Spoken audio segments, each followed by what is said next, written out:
அப்படியே மைக் போய் கேளுங்க. நான் இன்னைக்கு ரெக்வெஸ்ட் பண்ணேன் சார், இது வந்து லோக் பவன், நாங்க நடத்துற ஃபங்க்ஷன் இப்படிதான் பண்ணுவோம்னு சொல்லிட்டாங்க. அடுத்து என்னுடைய ஃபங்க்ஷன் நடக்கும், தமிழ் தாய் வாழ்த்து மட்டும்தான் முதலில் ஒலிக்கும். தமிழ்நாடு அரசு நடத்துற எல்லா நிகழ்ச்சிகளிலும் தமிழுக்கு தான் முதலிடம். நெஞ்சம் நெகிழ்கிறது. ஒரு தலைமுறையே கல்வி மறுக்கப்பட்ட தலைமுறை. இன்னைக்கு அந்த எந்த தலைமுறைக்கெல்லாம் கல்வி மறுக்கப்பட்டதோ அவர்கள் அந்த கல்வியை வழங்கும் இடத்திற்கு உயர்த்தப்பட்டு இருக்கிறார்கள். ஒரு ஜென்சி தலைமுறை அரசியல் பழகியது. ஒரு ஜென்சி தலைமுறை இன்றிலிருந்து அதிகாரம் பழகப் போகிறது. இதற்கு காரணம் மாண்புமிகு முதலமைச்சர் அண்ணன் சி ஜோசப் விஜய் அவர்கள். இந்த தலைமுறை மாற்றத்தில் முதல் முறையாக அமைச்சரவையில் social justice, secular social justice, அதாவது இந்த சமூக நீதி என்பது மிகவும் சரியாக பிரதிநிதித்துவப்படுத்தப்பட்டிருக்கிறது. மகிழ்ச்சியா இருக்கு. அத்தனை பெண் அமைச்சர்கள், ஒடுக்கப்பட்டோரின் குரல் சட்டமன்றத்திலும் அமைச்சரவையிலும் ஒலிக்கிறது.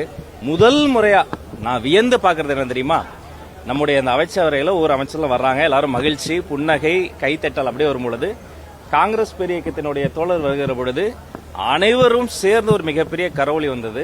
அது வந்து கிட்டத்தட்ட 60-70 ஆண்டுகளாக காத்திருந்த ஒரு வழி. அது எங்களுக்கும் தெரியும், 2000 வருஷம் நாங்களும் காத்திருக்கிறோமே பல அதிகாரங்களுக்காக. அதனால இது ஒரு பெரிய மாற்றம்ங்க. வெறும் அமைச்சரவையில் மட்டுமல்லங்க, அதிகாரத்திலேயே மாற்றம். வெறும் அதிகாரம் மட்டுமல்ல, அரசியல்லையே மாற்றம். இந்த வெறும் கூட்டணி முட்டை வைத்துக்கிட்டு அதிகாரத்தை கொடுக்காம இருந்த காலம்லாம் போயிருச்சு. இந்த கதவுகளை திறந்து வைத்த ஒரு மனிதர், the name is mister C Joseph Vijay.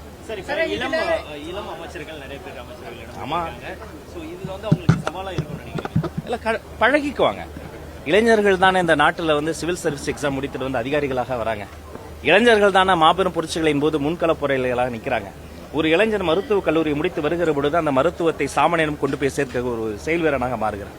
அரசியல இளைஞர்கள் வருகிற பொழுது இளைஞரனையோ செயல் வீரர்களோ அவர்கள் வந்து காத்திரமாக உழைக்கிறாங்க. அதிகாரத்தில் இளைஞர்கள் வந்திருக்கிறாங்க. அவங்க அப்படியே குயிக்கா கத்துக்குவாங்க, லேர்ன் பண்ணிக்குவாங்க, மக்களோட போய் நிற்பாங்க. ஆல்ரெடி சமூக பணி செய்திருக்கிறாங்க, கட்சியில களமாடி இருக்கிறாங்க. அதனால அமைச்சரவையில் இளைஞர்கள் என்பதை விட அதிகாரமே இளைஞர்கள் கையில் வந்திருக்கிறது.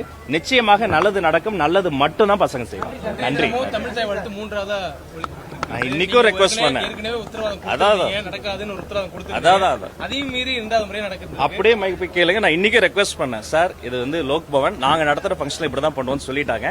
அடுத்து என்னுடைய ஃபங்க்ஷன் நடக்கும், தமிழ் தாய் வாழ்த்து மட்டும்தான் முதலில் ஒலிக்கும். தமிழ்நாடு அரசு நடத்துற எல்லா நிகழ்ச்சிகளிலும் தமிழுக்கு தான் முதலில்.